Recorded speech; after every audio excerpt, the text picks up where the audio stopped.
मेरा नाम देवाशीष है और आप सुन रहे एक और न्यू हॉरर कहानी। आज का किस्सा मध्य प्रदेश के जबलपुर का है। जिन्होंने ये कहानी मेरे साथ शेयर करी है अपना नाम लेने से मना कर दिया इस वीडियो के अंदर, तो हम उनका नाम नहीं लेंगे। जब 10 साल के थे और उनकी बहन करीब 2 या 3 साल बड़ी होगी, मतलब 12 या 13 साल की होगी, उनके साथ ये इंसिडेंट हुआ था। तो मैं आपके साथ शेयर करने जा रहा हूँ इस वीडियो के अंदर। कहानी में आगे बढ़ने से पहले एक बात बता देना चाहता हूँ, जिन्होंने ये कहानी मेरे साथ शेयर करी है उन्होंने अपना नाम बताने से मना कर दिया है, तो हम इस वीडियो के अंदर उनका नाम नहीं बताएंगे। तो हम रैंडमली नाम उठा लेते हैं, जैसे कि रोहन और पल्लवी। रोहन और पल्लवी उसकी बहन, जो कि 5 साल बड़ी है, मतलब 15 साल की है, ठीक है। तो उनके साथ ये इंसिडेंट हुआ था पल्लवी के साथ। तो हम शुरुआत करते हैं। हर साल रोहन और पल्लवी अपने मामा के यहाँ पे हर साल जाया करते हैं, मध्य प्रदेश में जबलपुर में। तो वो जाते हैं, उनकी फैमिली डिसाइड करती है हम जबलपुर जाएंगे, तो हम वो जाते हैं।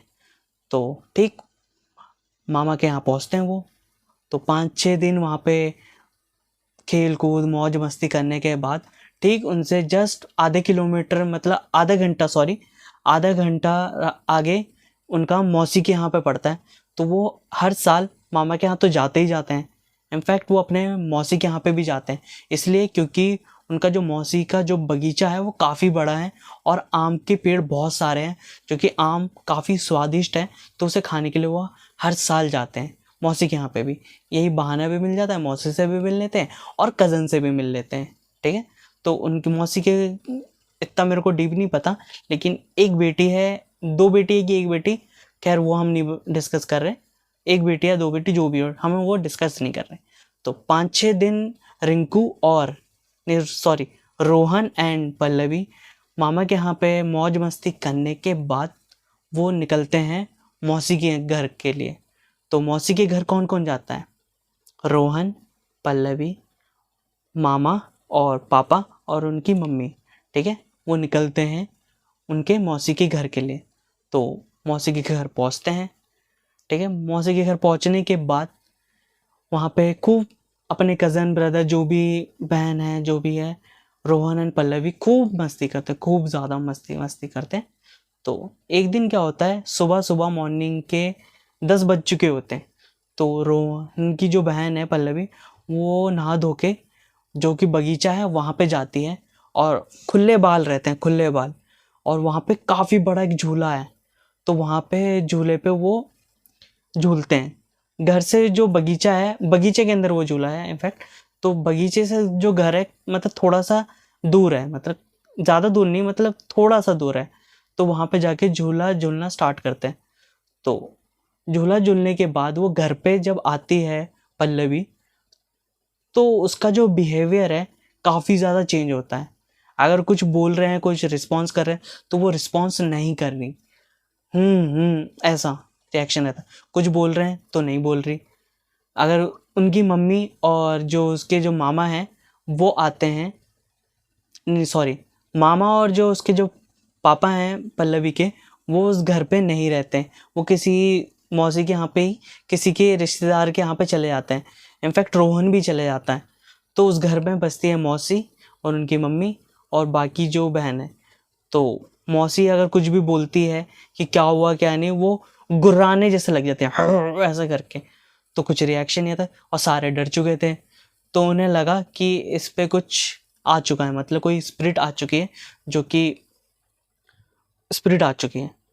तो फिर यहाँ पे क्या होता है कि जैसे तैसे कॉल करते हैं उनके पापा को, मामा को, और रोहन के पापा जो भी है वो तुरंत घर आते हैं। फिर उनके जो मामा हैं वो बोलते कि क्या हो गया क्या नहीं। वो भी गुर्राने से एकदम से उनकी जी ये होता है ना, ये इसे पकड़ लेती है वो एकदम से उसके मामा को।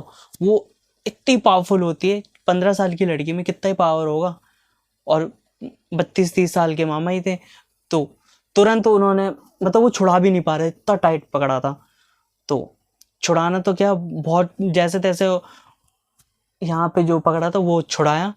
फिर वहाँ पे क्या था कि वहाँ पे जो कि उनके घर से जस्ट पास में एक राम मंदिर है, मंदिर काफ़ी बड़ा, हनुमान जी का राम मंदिर कहते हैं, कि वहाँ पे उन्हें ले जाते हैं। वहाँ ले जाते हैं, लेकिन पता चलता है कि वहाँ पे जो कि झाड़ फूंक करते हैं, जो कि ये सब लगाते हैं, वो नहीं रहते। तो उनकी जो फैमिली है काफ़ी टेंस हो जाती है कि अपनी बेटी की हालत देखा नहीं जा रहा, कैसे उन्हें बचाएं, कैसे भी करके स्पिरिट से बाहर निकालें। तो वहाँ पे क्या होता है कि वहीं के जो एक पंडित है वो बोलते हैं कि एक काम करो, आगे एक मस्जिद है वहाँ पे ले जाओ। तो क्या होता है, मस्जिद जो है दूर होता है, तो रात के टाइम पे पूरी फैमिली क्या करती है, उस मस्जिद में ले जाती है।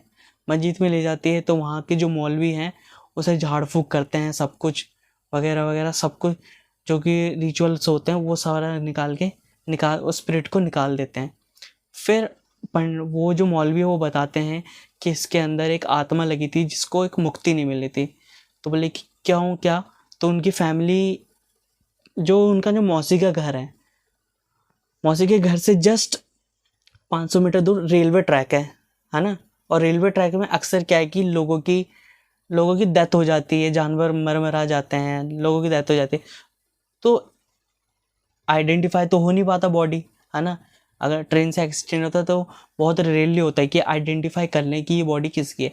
बट जिनकी आइडेंटिफाई नहीं हो पाती तो उनको मुक्ति नहीं मिल पाती, है ना।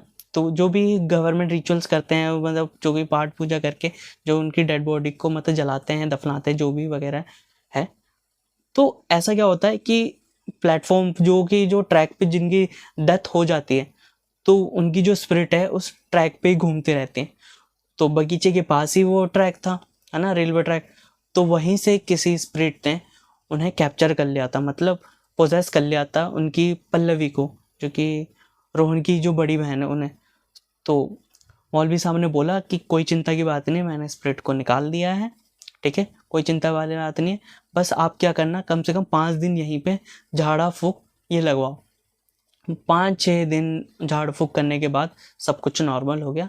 फिर उसके बाद बोला गया है कि मतलब जो पल्लवी है उसे बोला गया कि खुले बाल कभी भी गांव में नहीं करने।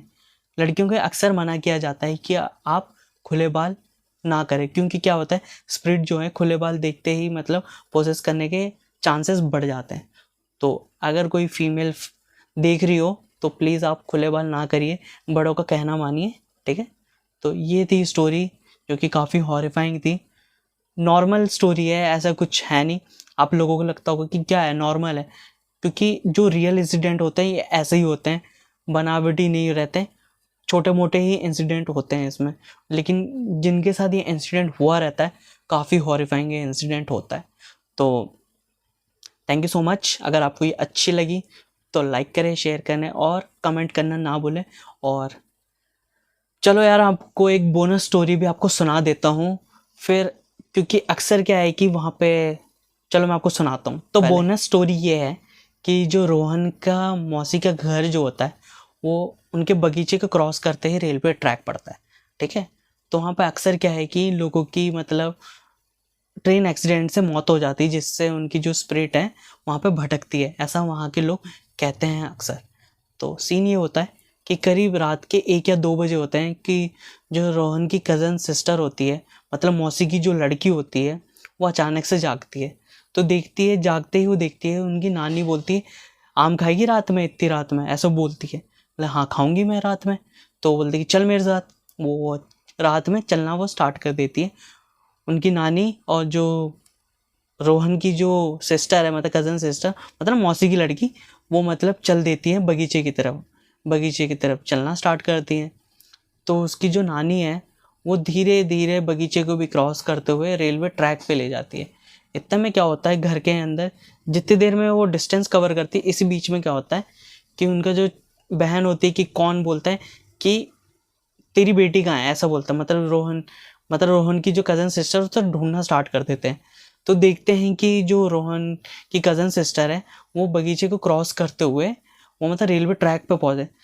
वहाँ के जो मतलब मौसी की जो मतलब हस्बैंड है वो दौड़ के जाते हैं, वहाँ पे जाते हैं, उनकी जो बेटी को वो ऐसे हिलाना स्टार्ट कर देते हैं। तो यहाँ क्या कर रही है, ऐसे बोलते हैं कि मैं नानी के साथ आई थी। वो बोलती कि नानी के साथ, नानी तो यहाँ पे है ही नहीं। वो बोलती कि नानी है तो सही है रही। जैसे ही वो मुड़ के देखती है नानी नहीं रहती है। तो क्योंकि स्लीप वॉक मतलब कैसे भी कर लो, वो विश्वास ना मानो कि वो रेलवे ट्रैक तक ले गई थी उसको, है ना, रेलवे ट्रैक तक। तो बोले कि नानी यहाँ पे कैसे आएगी, नानी तो अपने गांव में है, और नानी का घर मतलब उनके घर से आधा घंटा लगता है बाइक से या गाड़ी से कह लो, इतना देर लगता है। तो बोलते कि नानी कहाँ से आएगी। फिर वो भी पूरा डर जाती हैं, जैसे तैसे पूरा डर जाती हैं। फिर घर पे लेके आते हैं, अगले दिन पंडित के पास लेके जाते हैं।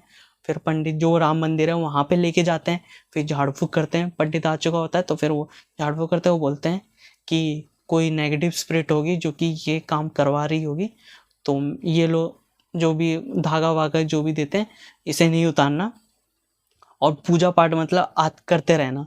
ये इंसिडेंट हुआ था जब उन्होंने ये कहानी मेरे साथ शेयर करी। सच बता रहा हूँ, मेरे रोंगटे खड़े हो गए थे। तो मैं दिमाग ख़राब हो गया था कि ऐसा भी होता है कि रात के टाइम कोई स्पिरिट आती है और आपको एक रेलवे ट्रैक पर ले जाती है।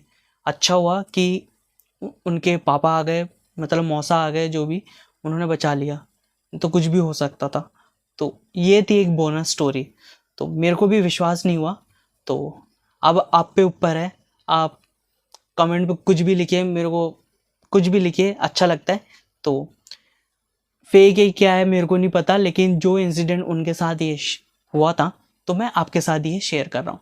तो आप इंजॉय कीजिए, बस ज़्यादा सीरियसली ना लीजिए। तो thank you so much watching this video.